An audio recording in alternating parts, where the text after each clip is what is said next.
Hi, my friends. Today I want to present you a new story. Enjoy watching it. The air was crisp as I approached the Lloyd's estate, the early morning sun casting long shadows across the gravel driveway. My heart pounded in my chest, a mixture of nerves and anticipation filling me as I tugged my jacket tighter against the chill. I had been searching for work for months, and this job, caring for a terminally ill man, felt like my last chance to claw my way out of the financial hole I had fallen into. But it wasn't just the money. Deep down, I hoped that caring for someone in need would also help heal the wounds life had inflicted on me. The front door of the mansion opened before I had a chance to knock. Sophie Lloyd stood there, her gaze cool and unreadable. She was striking, tall, with meticulously styled blonde hair and sharp, assessing eyes. Her expression betrayed nothing, yet her presence alone was enough to make me feel small. "You must be Mabel," she said, her voice clipped and efficient. "Yes, ma'am," I replied, forcing a smile. "It's nice to meet you." She barely acknowledged my greeting. "Come in." I stepped into the foyer, the polished marble floors gleaming under the light from a grand chandelier above. The house smelled faintly of lavender, but the air was heavy with a sense of isolation, as if warmth and life had long since left these halls. Sophie wasted no time with pleasantries as she led me down a long corridor, her heels clicking sharply with each step. "My husband is in the sunroom," she said over her shoulder. He's not in great shape. Your job is to keep him comfortable, ensure he takes his medication, and handle whatever comes up. The doctor visits twice a week. Other than that, he's your responsibility." I nodded, but something in her tone gave me pause. It wasn't the usual concern or wariness I'd come to expect from family members of terminally ill patients. Instead, it felt cold, detached, almost as if she were discussing an obligation rather than the man she had shared a life with. As we reached the sunroom, she stopped abruptly and turned to face me. Her eyes bored into mine, and for the first time, I felt a flicker of emotion from her. Though whether it was disdain or something else, I couldn't tell. "Do your job well," she said, "and stay out of my way." Without another word, she pushed open the door to the sunroom and motioned for me to enter. Inside, sunlight streamed through the wide windows, bathing the room in a soft glow. Plants lined the walls, their green leaves a stark contrast to the otherwise sterile environment of the house. And there, in a wheelchair by the window, sat Mr. Lloyd. He was a frail man, his skin pale and almost translucent. His thinning hair was neatly combed, but his hands trembled slightly as they rested on the arms of the chair.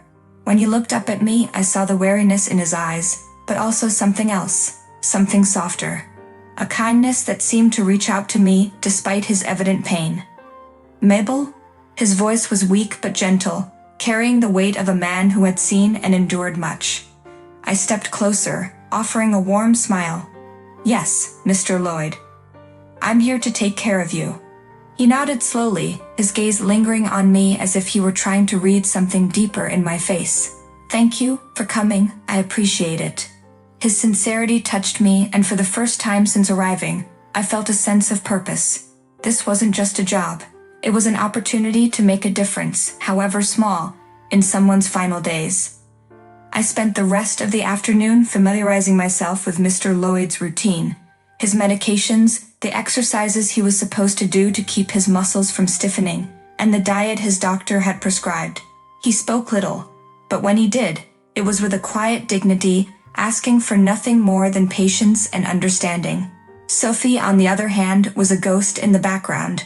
She came and went without a word, barely glancing at her husband as she flitted about the house. There was something unsettling about her distance, and I couldn't help but wonder what had happened to create such a rift between them. As the sun dipped below the horizon, casting the room in shades of orange and pink, I prepared to leave for the night. Mr. Lloyd looked at me with a soft smile, his frailty even more pronounced in the fading light. "You're very kind," he whispered, his voice barely audible. I smiled back, squeezing his hand gently. "I'm just doing my job." "No," he said, his eyes meeting mine, "it's more than that." His words lingered with me long after I left the house that evening. There was something about Mr. Lloyd, something that made me want to protect him, to care for him beyond the duties of a nurse. I couldn't shake the feeling that this job would become much more than I had anticipated.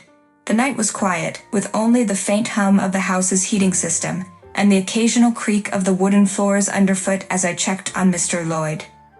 His breathing had been labored earlier, and I couldn't shake the sense that something was wrong.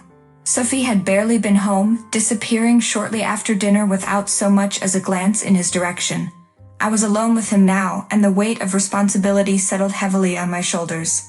I tiptoed into the sunroom, where Mr. Lloyd had insisted on staying, preferring the view of the garden to the sterile confines of his bedroom. He was asleep, his chest rising and falling unevenly under the thin blanket draped over him. The stillness was almost too much, too fragile. Then suddenly his breathing hitched, a harsh, choking sound that jolted me out of my daze. I rushed to his side, heart racing, as his face turned pale, almost gray. His body convulsed lightly, and his lips parted in a desperate gasp for air.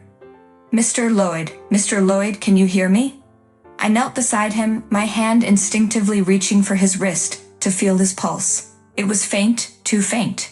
He couldn't respond, his eyes fluttering open only for a moment before they rolled back, his head lolling to the side. Panic surged through me. He was slipping away, and fast. "Stay with me, please," I muttered, my voice trembling as I grabbed the oxygen mask from the nearby table and quickly fitted it over his face, adjusting the flow to its maximum. My training kicked in, years of nursing in emergency rooms flashing through my mind. I tilted his head back to open his airway, my fingers shaking as I felt the shallow rise and fall of his chest. His breathing remained shallow, each wheeze agonizingly slow. I checked his pulse again, barely detecting a rhythm beneath my fingertips. My mind raced. I knew I didn't have much time.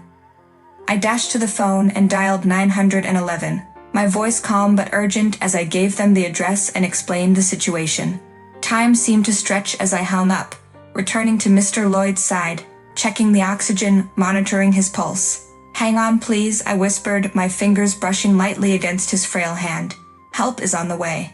Minutes passed in agonizing silence. I didn't take my eyes off him, watching for any signs of improvement or further decline. I pressed my hand to his chest, praying to feel the faint thump of his heart, willing it to keep beating. Then, after what felt like an eternity, I heard it. The distant wail of an ambulance siren. Relief flooded through me, but I knew we weren't out of danger yet.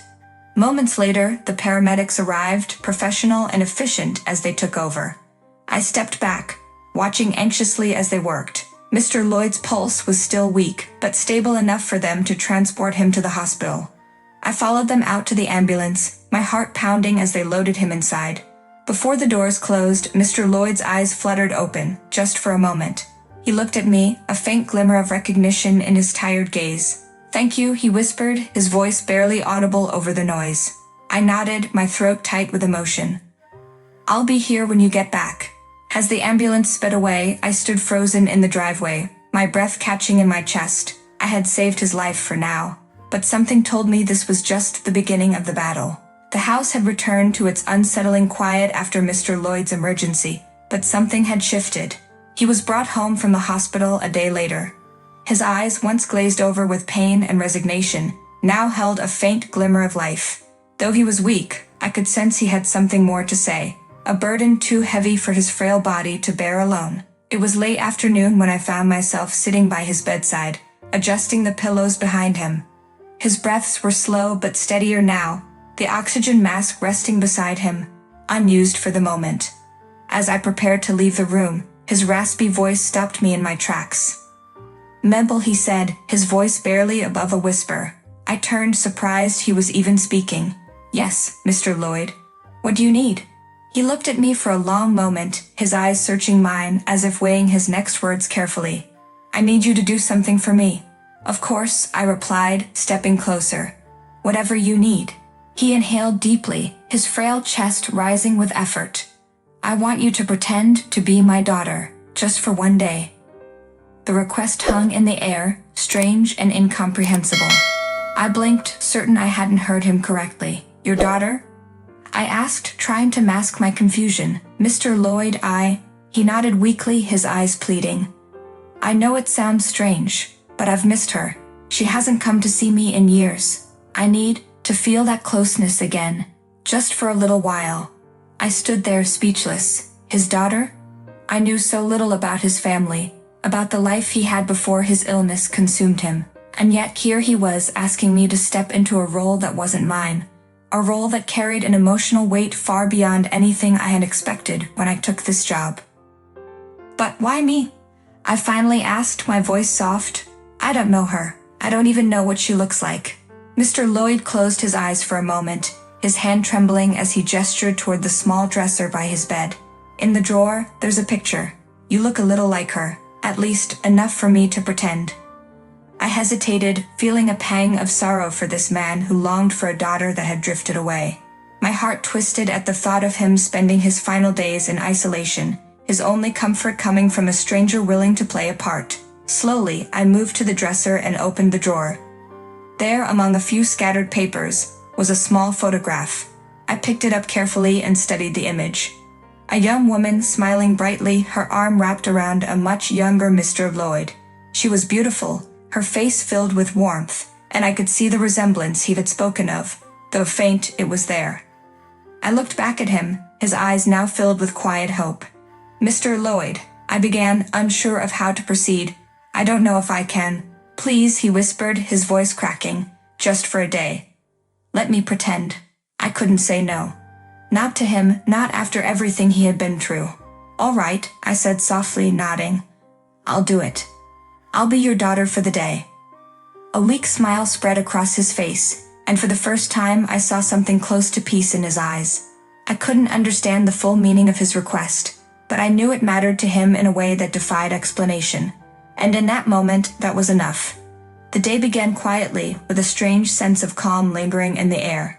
Mr. Lloyd had been sleeping soundly after our conversation the previous afternoon, and I felt a heaviness settle in my chest, knowing what today would bring. I had agreed to his request, to pretend to be his daughter for the day, and though it still felt surreal, I was determined to see it through. He deserved that much. I entered his room around mid-morning, carrying a tray with his breakfast. The curtains were drawn, allowing soft sunlight to filter through, casting a gentle glow over his frail figure. He stirred as I approached, his eyes fluttering open. Good morning, I greeted him softly, setting the tray on the small table beside the bed. How are you feeling today? Mr. Lloyd offered a weak smile. Better, I think, you rasped. Is it time? I nodded, feeling an odd mixture of anticipation and unease. Whenever you're ready, Mr. Lloyd. He gazed at me with such deep emotion that it was hard to hold his stare. His eyes, once clouded with pain, now seemed filled with longing, a desire to reconnect with something long lost. He raised a trembling hand toward me, and I gently took it, sitting on the chair beside him. You remind me so much of her, he whispered, his grip tightening slightly. It's like she's here again. I didn't know how to respond, so I simply held his hand, letting the silence speak for itself. The weight of the moment hung heavily between us, and for a brief time it felt like nothing else existed, just him and this fragile connection he was trying to reclaim. Then suddenly, the door swung open, shattering the stillness like glass breaking. Sophie marched into the room, her heels clicking against the hardwood floor with a sharpness that made me flinch. Her eyes immediately locked onto us, narrowing with suspicion. What's going on in here? Sophie demanded, her voice as cold as ever. She looked between me and Mr. Lloyd, her brow furrowing. What are you doing with him? I rose quickly from the chair, startled by her abrupt entrance. We were just talking, Mrs. Lloyd, I replied, trying to keep my voice steady. Sophie barely acknowledged me, instead turning her attention to her husband. Talking? You're supposed to be resting, Lloyd. Not playing these ridiculous games. Mr. Lloyd looked up at her, his face pale and tired, but there was something in his eyes that hadn't been there before, something defiant. Sophie, he began, his voice weak but resolute, I asked her to be here. I needed this. Sophie crossed her arms, her expression unreadable. You needed what? More pity? More attention? You've had enough, Lloyd. It's time to face reality. I stood there, uncertain of what to do, as the tension between them thickened. But before I could say anything, another figure appeared behind Sophie, a man in a sharp suit, holding a briefcase. The lawyer. Is this really necessary right now? I asked, unable to hide the disbelief in my voice. Sophie shot me a sharp glance. Don't overstep your boundaries, Mabel. This is between my husband and me. She turned back to Mr. Lloyd, her tone shifting to something almost saccharine. We need to finalize the will, darling. It's important. Mr. Lloyd looked at her, the brief spark of defiance fading as he sank deeper into his pillow. His hand slipped from mine, the moment between us slipping away with it. I watched helplessly as the lawyer stepped forward, opening his briefcase and laying out papers on the bedside table. Whatever connection Mr. Lloyd and I had shared in that quiet moment was now buried beneath signatures and legal documents. The night had fallen, and an eerie stillness enveloped the room. Mr. Lloyd's condition had worsened drastically since the will was signed that afternoon. His breathing became labored, each inhale a battle that filled the air with tension. My heart raced as I watched him struggle, knowing I had to act fast. His skin had turned a ghostly pale, sweat trickling down his face. The heart monitor beside him began to beep frantically, each sound a punch to my chest. I gripped his hand tightly, whispering, "Mr. Lloyd, can you hear me?" His fingers twitched ever so slightly, but then went limp. Panic surged through me. I grabbed the oxygen mask, placing it over his face as his breaths grew shallower. The beeping intensified. I pressed the stethoscope against his chest, the faintest beat still struggling inside him. Time was slipping away. I rushed to the door, my voice trembling as I shouted, "Sophie, call an ambulance now." My words echoed through the quiet house, urgency thick in the air. Sophie appeared, pale and wide-eyed. "Is he?" "Now," I barked, not waiting for an answer. She fumbled with the phone, hands shaking. I'm calling." I turned back to Mr. Lloyd, desperation fueling my actions. His life was hanging in the balance, and I couldn't lose him. Not like this. As I worked, the door burst open and paramedics rushed in. Relief flooded me. I whispered, "Hold on, Mr. Lloyd, just a little longer," clutching his hand as they prepared him for the stretcher. Sophie stood frozen by the door, her face ashen. Her cold indifference had melted into something I hadn't seen before. Fear. Perhaps even regret. She didn't say a word as the paramedics wheeled her husband out, but her eyes met mine for a fleeting moment, and I saw a flicker of something. Maybe the recognition that she had neglected the man she once loved. As I followed the paramedics down the hall, I felt a hand on my shoulder. Sophie's voice was soft, almost broken.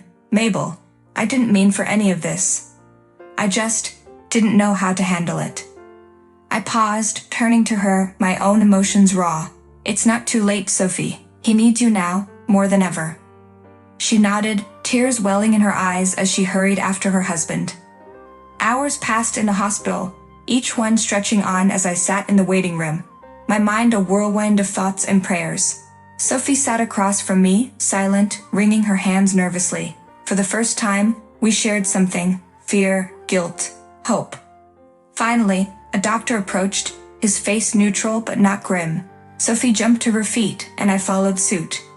"He's stable," the doctor said, a small smile tugging at the corners of his mouth. It was touch and go for a while, but he pulled through. "You can see him shortly." A flood of relief washed over me, and I fought back the tears that threatened to spill. I glanced at Sophie, who let out a shaky breath and collapsed into a chair, burying her face in her hands. When we were allowed into Mr. Lloyd's room, the sight of him, pale but breathing steadily, brought an overwhelming sense of peace. He opened his eyes weakly, his gaze meeting mine, and a faint smile tugged at his lips. "You did it, Mabel," he rasped, his voice barely audible. "You saved me again." I squeezed his hand gently, my heart swelling with gratitude. "You did the hard part, Mr. Lloyd. You fought." Sophie stood by the door, watching the exchange. She stepped forward hesitantly, her eyes filled with unshed tears. "Lloyd, I'm sorry. I should have been there for you." For the first time, Mr. Lloyd turned to her with a softness I hadn't expected. "Sophie, we've both made mistakes, but it's not too late, is it?" Sophie shook her head, biting her lip as she approached the bed. She reached for his other hand, and for the first time, they seemed to find a fragile connection. It was a start. A small, tentative start toward healing. As I stood by, watching the scene unfold, I felt a sense of closure. Not just for Mr. Lloyd and Sophie, but for myself. I had come into their lives during a time of uncertainty and pain, and somehow, through the chaos and struggle, We'd have found our way to something good. A few weeks later, when Mr. Lloyd was well enough to return home, Sophie asked me to stay on, not just as a nurse, but as part of their family. The coldness that once separated us had thawed, and in its place, there was understanding, compassion, and even a little bit of joy.